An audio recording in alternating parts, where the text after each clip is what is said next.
Hello again. Welcome to the second part of Lecture 5, Inclusive Classes and Gifted Students. First, I want to quickly say that the sound in the background is actually because I'm located near a really busy street, kind of like a highway. And second, with this format, it's hard for me to change the sound and also the background image as far as like um, the light is too bright or it's not bright enough. So you can leave that in your feedback if you like to, and then I can go back to some of my older ways of formatting uh, videos with using the iMovie Maker and kind of reshaping it a little bit. But if I don't hear any complaints, I'll keep it as it is. So also really quickly, all of my images come from open resources through that are provided through the Google search when you create a PowerPoint. So just in case you were wondering where they come from. However, the content is a combination of me constructing things with the resources that I provide for the class.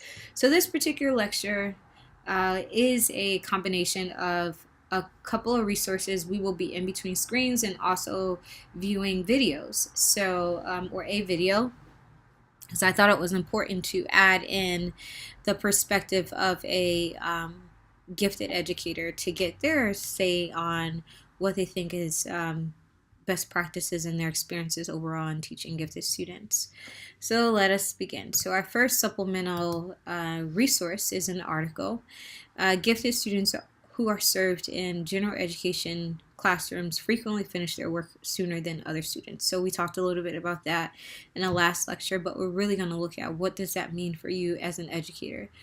So it says here, due to their rapidity of thought, they typically finish assignments before other children. Then they may act out because they are bored. What is really going on is a mismatch between the academic needs of the student and the pace and depth of the curricula and instructional program. So, as we consider bettering the way in which we serve gifted students, it will require for us to consider the cognitive, emotional, and intrapersonal development of gifted students and what is needed to adjust the curriculum. Alright, so let's take a look at our first video, and I'm going to turn off the recording as far as the video portion of it, and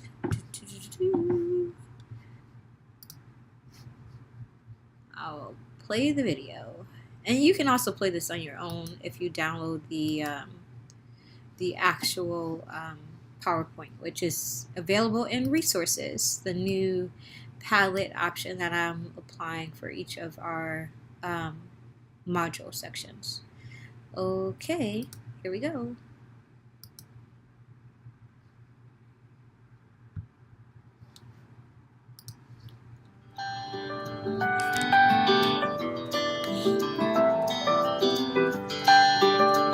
Before I was asked to teach students that qualified for gifted and talented services, I had preconceived notions about highly advanced students and the programs provided for them. My thoughts may have included, can't those really smart kids make it on their own? Aren't they bright enough to challenge themselves? Are gifted programs creating an elitist group? Creating a bigger divide between the haves and the have-nots?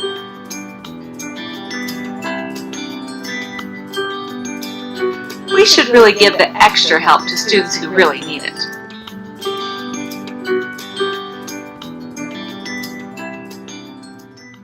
In their book, Education for the Gifted and Talented, Davis, Brim, and Siegel remind us that tens of thousands of gifted and talented children and adolescents are sitting in classrooms, their abilities unrecognized, their needs unmet. Some are bored, patiently waiting for peers to learn skills and concepts they mastered 1 or 2 years earlier. Some give up on school entirely. Studies show between 10% to 20% of high school dropouts have been found to have an IQ in the gifted range.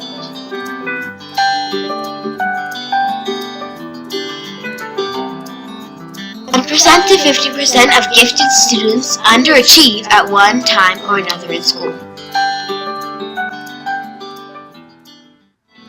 Robert Steinberg, professor of human development at Cornell University and author of the book Successful Intelligence, stresses the importance of altering our attitudes and suggests that gifted children are indeed our most valuable natural resource. Students with advanced gifts and talents deserve an education consistent with their capability. It is unfair to ignore or prevent the development of their special skills and abilities.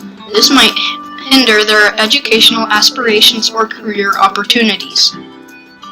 J.A. Kulik's analysis found the achievement of low-ability students has not been harmed by homogeneous grouping. Additionally, follow-up research by Cramen, Benson, and Martin concludes, there are absolutely losses in achievement test scores when gifted students are grouped heterogeneously. Grouping higher ability students can produce substantial gains in academics, creativity, and thinking skills.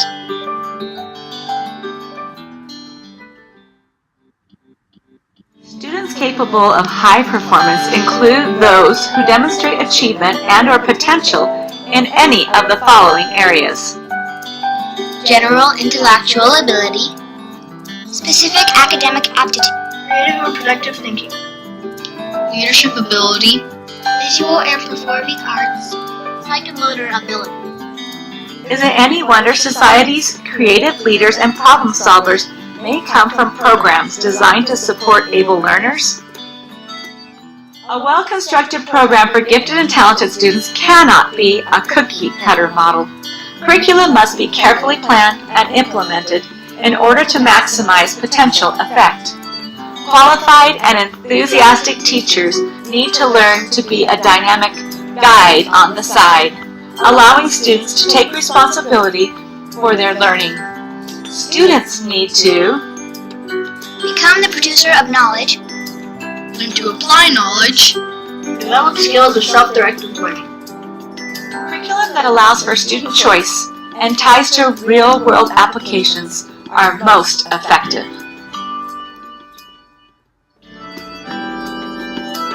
Harry Passow, one of the first educators to study the needs of gifted education, introduced the could, should, would test for gifted curriculum.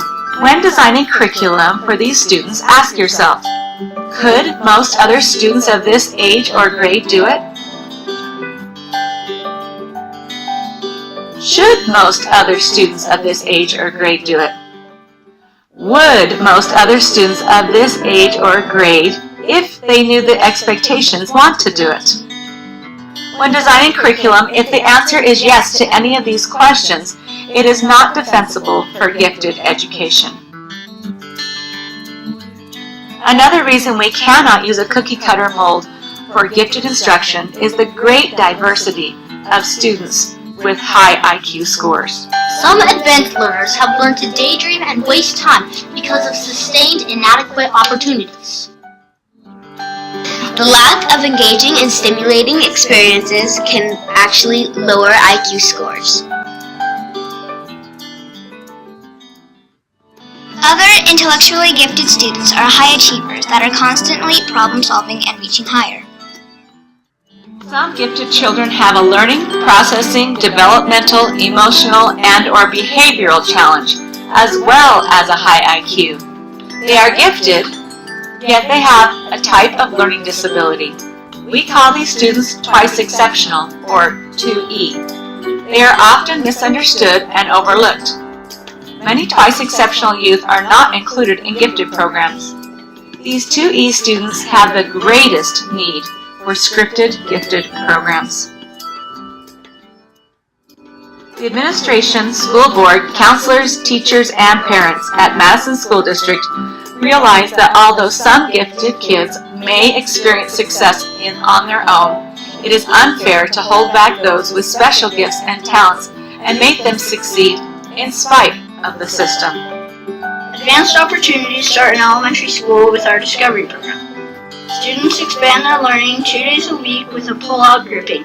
As students get older and need more challenge, Madison School District offers the AIM program. 4th, 5th, and 6th grade advanced students are invited to attend AIM. This alternative instructional model includes self-contained classrooms where students work with peers who approach learning similarly. Extended opportunities continue to be offered throughout junior high and high school. If you have the grit and optimism needed, you can graduate with your college associate's degree by the end of high school. At Madison School District, excellence is valued. When excellence is valued, more children become motivated to achieve, and we sometimes discover giftedness where we might have not expected to find it. For the past 6 years, I have had the challenge of trying to match curriculum to varied abilities of the gifted 4th graders in Madison District's AIM program. The task of providing education commensurate with the capabilities of advanced learners has stretched me more than anything I have done in my 28 years of teaching. Through this journey, I have learned that advanced learners do need special programs. Their gifts will be diminished if not channeled for growth, and they do not think of themselves as elite. One year, I asked one of my brightest and highest IQ students why he was struggling with his grades.